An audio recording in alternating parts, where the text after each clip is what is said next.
hurt some people's feelings. So if you a little sensitive, you might as well turn this joint off right now.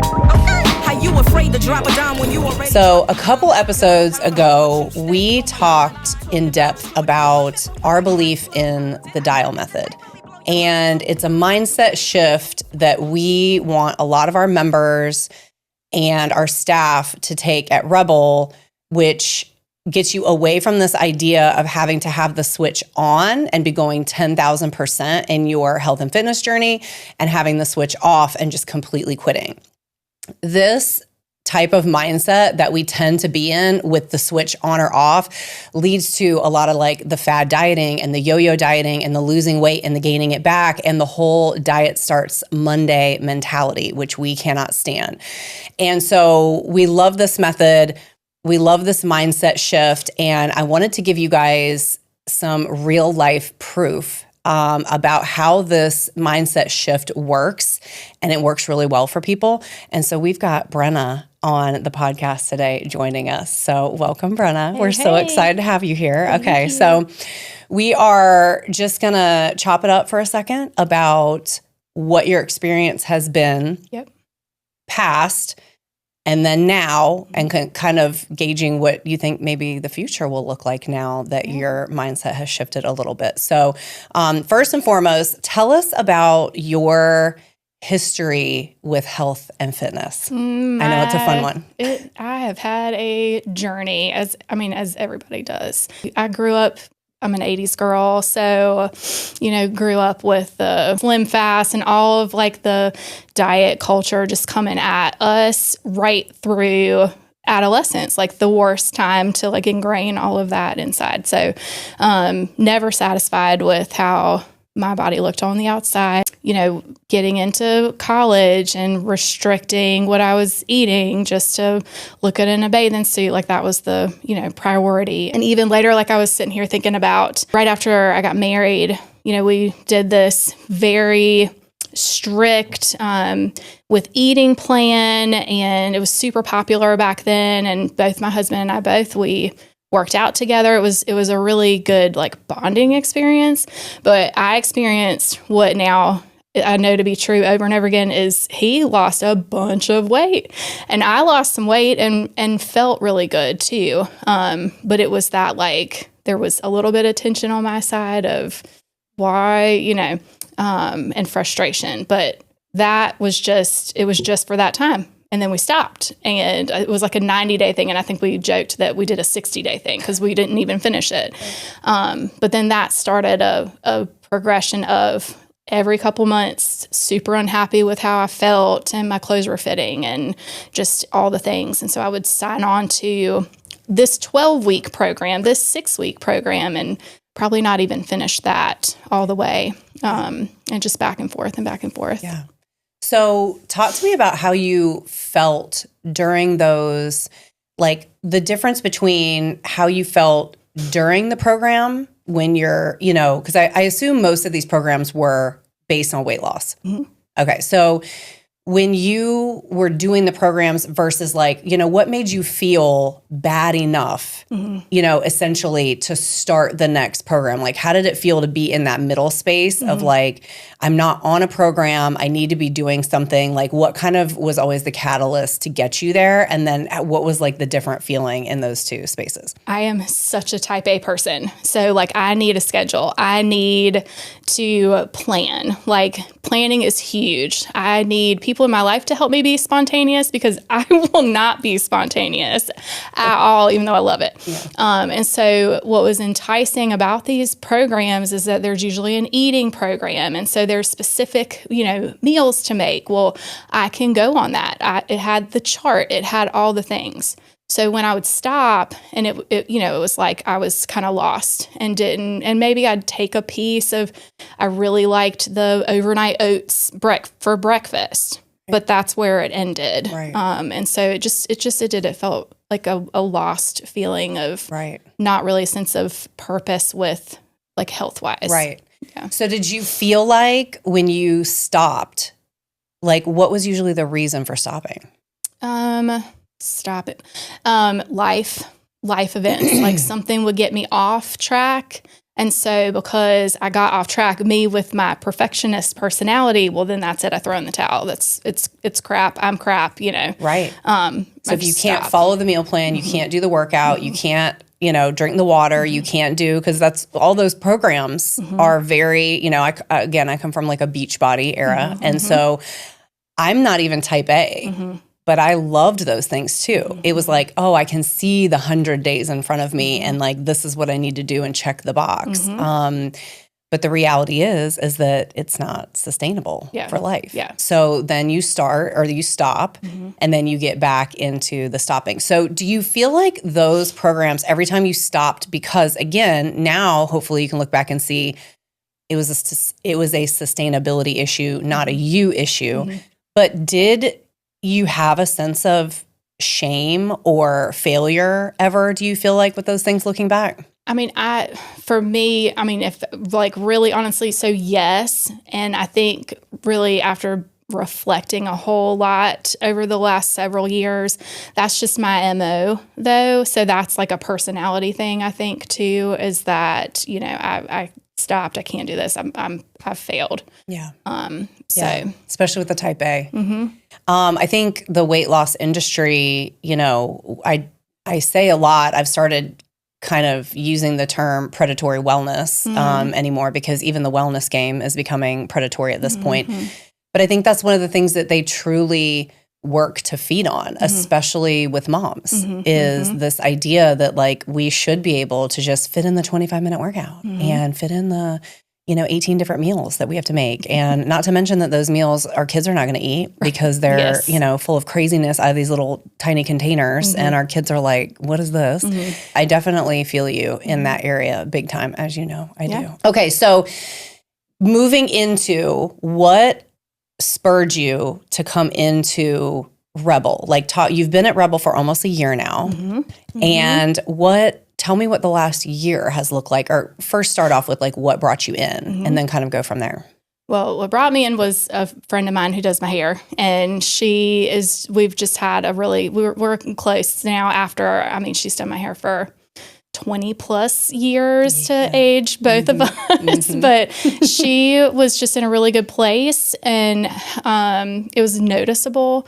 And so she told me about just coming in the sauna and sitting in that sauna. And, that was right around the time where it really was starting to pick up out there, like social media, the benefits of the infrared sauna. So she handed me a free trial card, and I came right on in, like, Shout out, yes, Heather. please. Yeah. Yes, please. Because that just spoke to me. And then we sat down and had a whole conversation, and I don't know, just checked all the boxes of not just the sauna, but all the different types of programs, and there's flexibility in it, which I appreciated.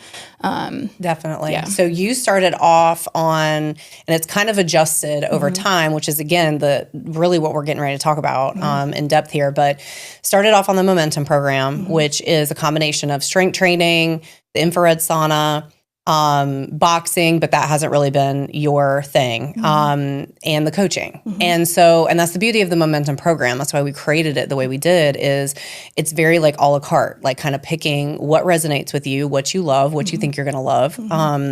Because we want to hit that sustainability piece in there and help you continue on. So in your consult, I remember one of your biggest things being, I don't want to quit. Like I will start and stop and start and stop and start and stop. And the Momentum program was a 12-week program.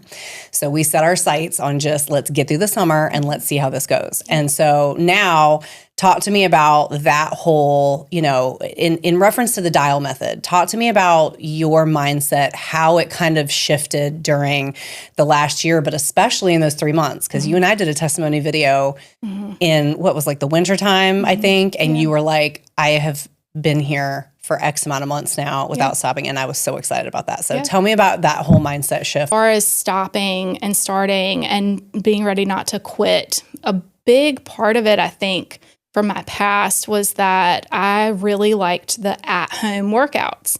And so, that was part of the problem was at home, I don't really have accountability. It's really dependent on our schedule. And so that was another, I think, piece to that not being consistent with it. And so Rebel gave me the ability to take that time. Like if I schedule an appointment, like it rips I hate canceling stuff. So if it's there and it's on the calendar, we've planned it, like my husband and I, we do a weekly plan out of, okay, what's happening? Cause it has to be different every time. And so the flexibility of times, there's days like I don't do the traditional, same trainer every week. Like I might be with Reuben, I might be with Simon, I might have Harrison, like it doesn't, but they're all great and it's fine. Yeah.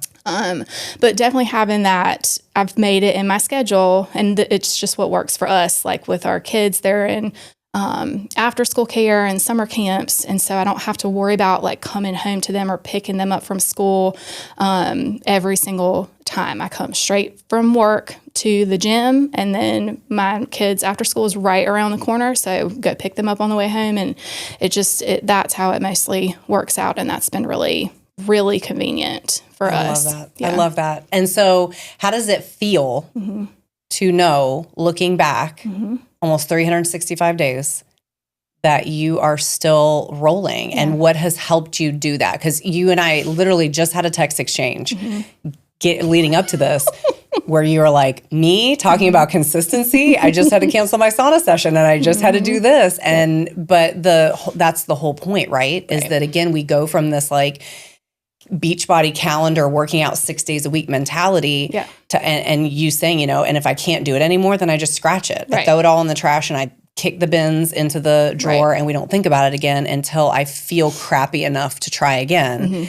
Instead, it being a mindset of like, hey, I don't have to quit. I just, this week, I may only make it in one time. Right. And that's okay. Yeah. So talk to me about that mindset and how that has changed your outlook on health and fitness. Yeah. Well, navigating this year, it's funny because you say like in the last year, when I look back on this year, like all the life events that happened this year, and I know I'm not alone, but there were a lot. Yeah. And I mean, I would have totally stopped anything else, knowing that I could carve out 30 minutes to go sit in that sauna and do yoga. Sometimes I just sit there and put my feet, like literally put my feet up on the wall to stretch and to try to drain stuff, do a hard cardio workout. Like even just knowing that that's there has been motivating to just keep going. And so, through the life events, this has been something that's helped me instead of just being one more thing. But part of that is y'all, like the people there, and I've made friends and some of my past friends have come in. We've reconnected. So that's been really cool. But, knowing that it's not just the same, I'm not just coming and getting on the treadmill. So like this week, what can I do? The options are really cool. The classes, I have tried the kickboxing. I'm planning on coming back. I started that right before I had some health issues and really couldn't do a whole lot of like heavy cardio or the lifting stuff. So I'm excited to get back with that. Me too. But yeah, that has definitely kept me coming back is the flexibility and the different options, like time. What do I have time for? I love that. Yeah. I love that. Well, we are so freaking proud of you, Brenna, especially me. I got to be your coach at the beginning. Is there anything else that you would like to say that you feel strongly about that you have learned about yourself or, a mindset shift that you think would help somebody else that you want to end this on? I used to use being a mom as an excuse. And so now it's not my excuse. This is like my time, and not even my mom time, like it's Brenna's time as a person. So that I've definitely like carved that out and shifted that. With my health issues in the last couple months, I've seen a new primary care, and so we've done lots of blood work, and she's gone through it like line by line with me. And so even though some things are like a little iffy, I got like green, A pluses on my cardiovascular health. Like you can tell on paper, this is working. And so as far as like long game, I want to be the like active mom at my kid's graduation. I want to be chasing my grandkids down the beach, Amen. And so I definitely started to try to be consistent, gain strength, get healthier, but I didn't really even see like the impact, even just in a year that would make on that like goal, I guess. So I'm just over here cheesing. That makes me so happy. I love that. We are, again, so proud of you, Brenna, and I just absolutely adore you. If any of this resonates with you listening to this, the dial method mentality, all the amazing things that Brenna talked about as far as mind shift change, especially that long game part, it is so huge when you can take yourself out of this short game and it being all about just like the physical and the appearance stuff. It is an absolute game changer. And so I absolutely love that is happening for you. But if any of that resonates with you, please go back, check out that episode where we talk specifically about the dial method. And definitely, if you're local, reach out to us, follow us on all of our social media platforms, Instagram, Facebook, YouTube, and reach out if you need some help with this, because we would love to help. Thank you so much, Brenna. Thank you. Thank you for being awesome. Really hurt some people's feelings. So if you're a little sensitive, you might as well turn this joint off right now.